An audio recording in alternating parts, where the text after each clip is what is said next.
So Superintendent Ann Clark, 34 years in Charlotte-Mecklenburg schools, and really every time I hear your story of how you become an educator, I mean, it's really an incredible story, and I was wondering if you could just walk that through with your grandparents, your brother, and how it came about. Sure.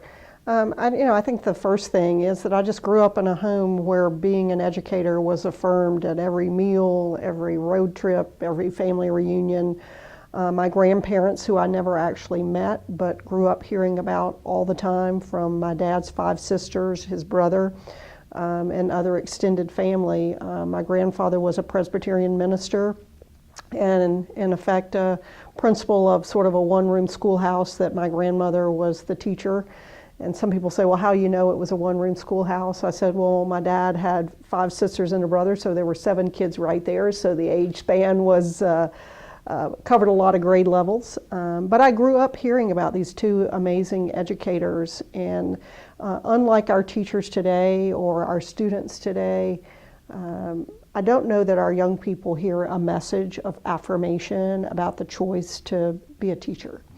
And so that's one thing that I think is very different about how I grew up, is that I grew up hearing that being a teacher was an amazing career choice. And so it was just affirmed every step of the way for me.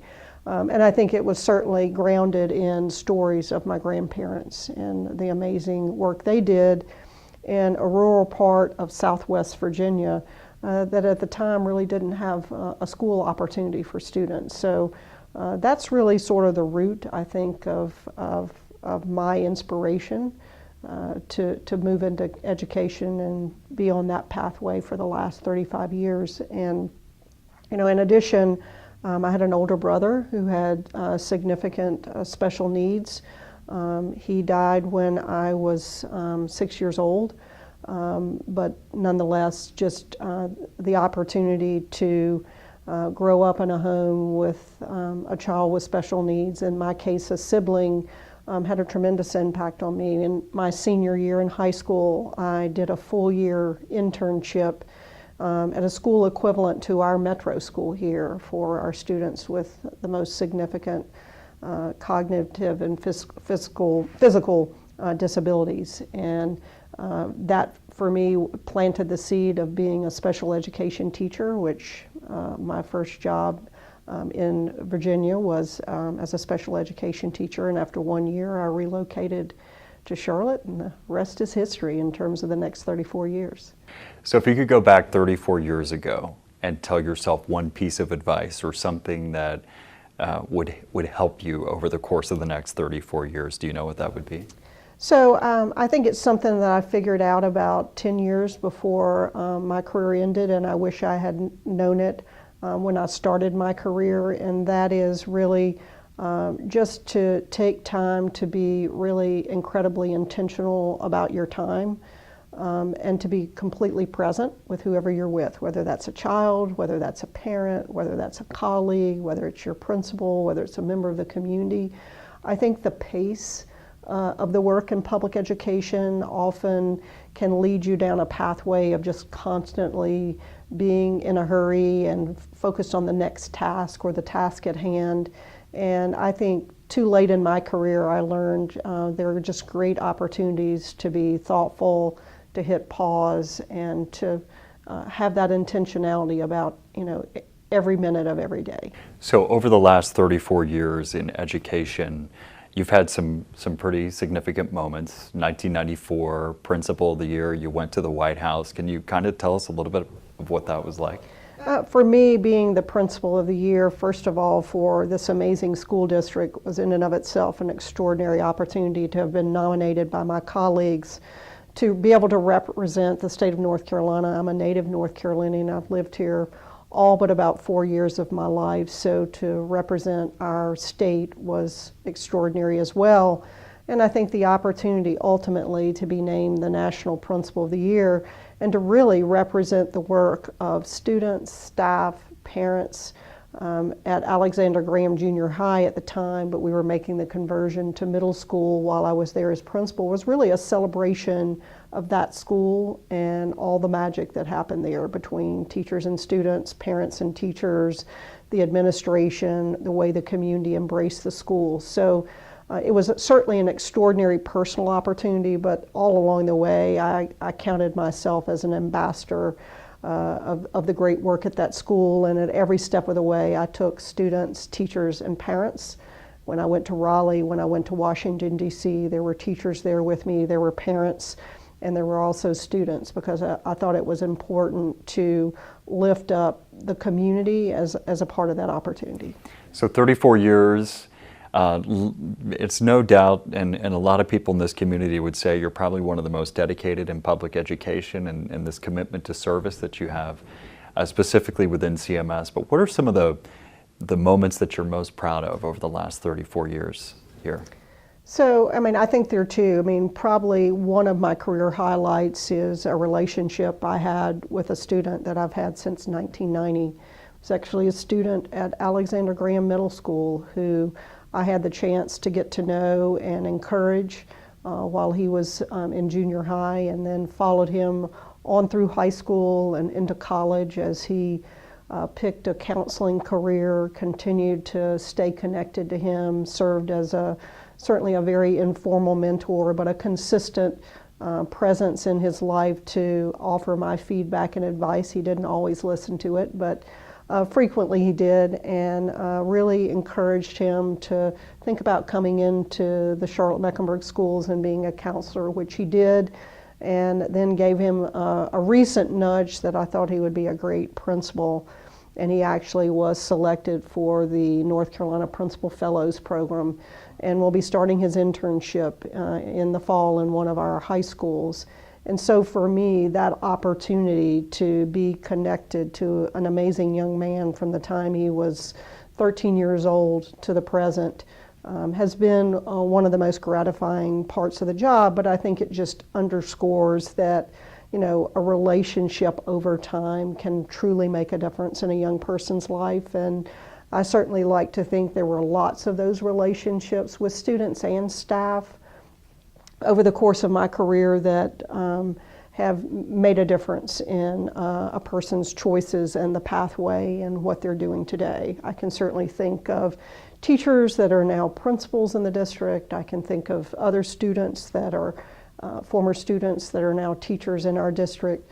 So it's when you stay in one place for 34 years, which is really an unusual thing for an educator.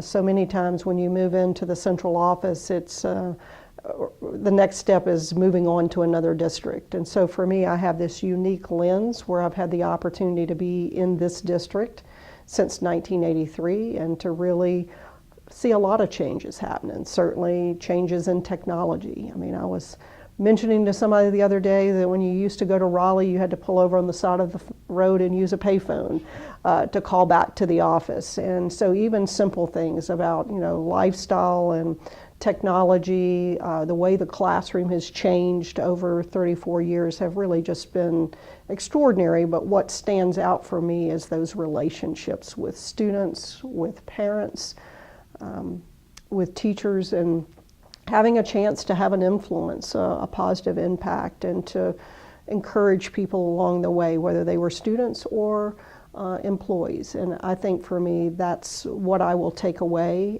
from 34 years is how important those relationships are. Yes, we're in an education business, but at the end of the day, it is about the community of school, which is about ultimately what happens with a student and a teacher in the classroom, and really everyone else being in support of that.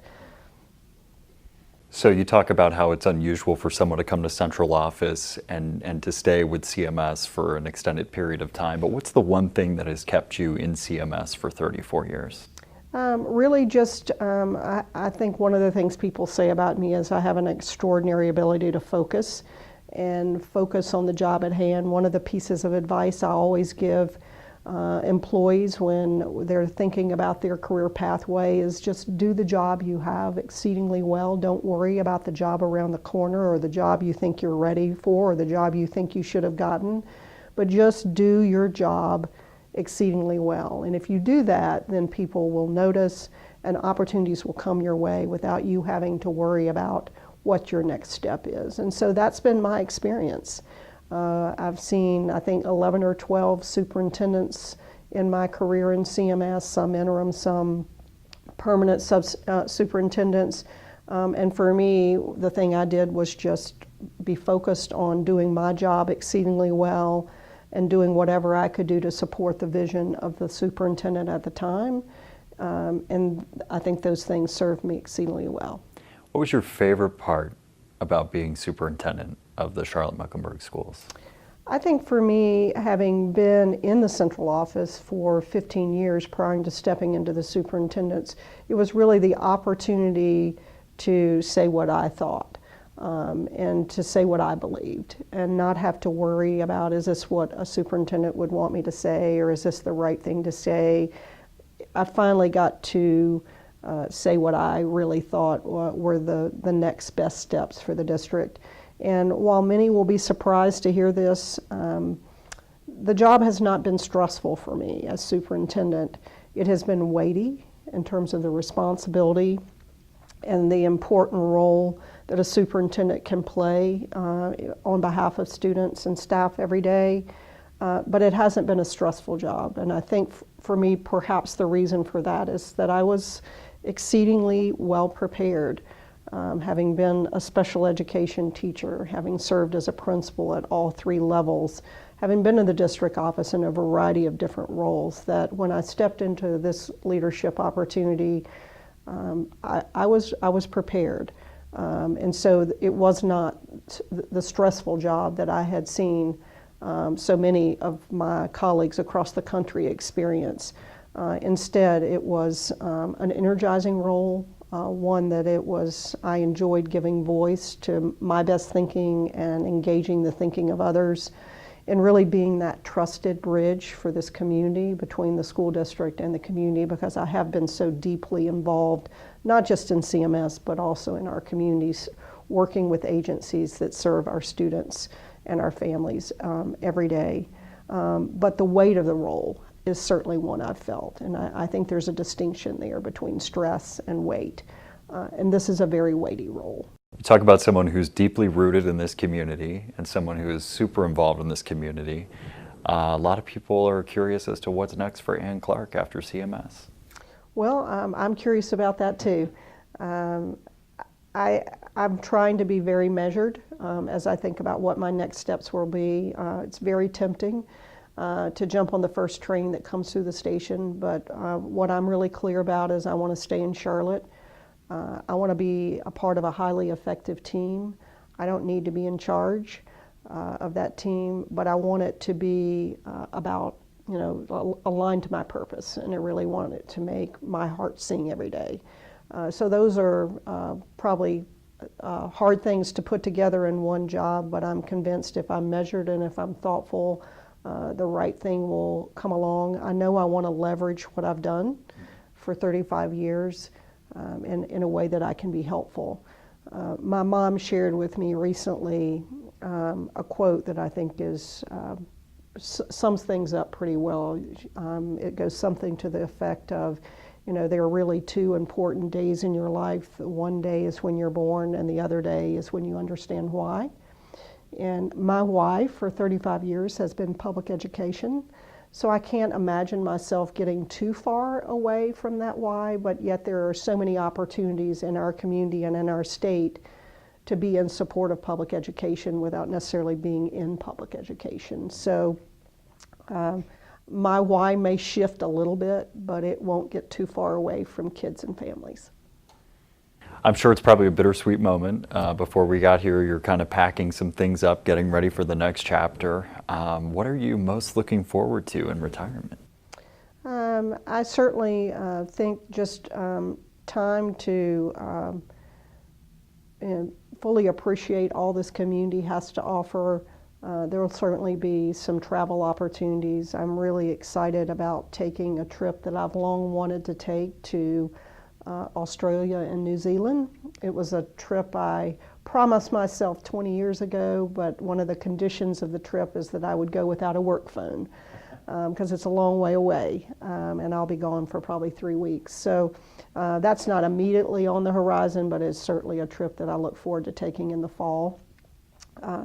So there will certainly be some travel, some reconnection with college friends and others that the daily requirements of this job have not maybe allowed me to get away for the weekend. It's a 7-day-a-week job and 6 nights of the week to be sure. So sort of looking forward to opportunities to do some things with friends and family, but also be in support of this community that I love deeply. So I will plug into Charlotte in some way that can be helpful and give me purpose, but I just don't know what that is just yet.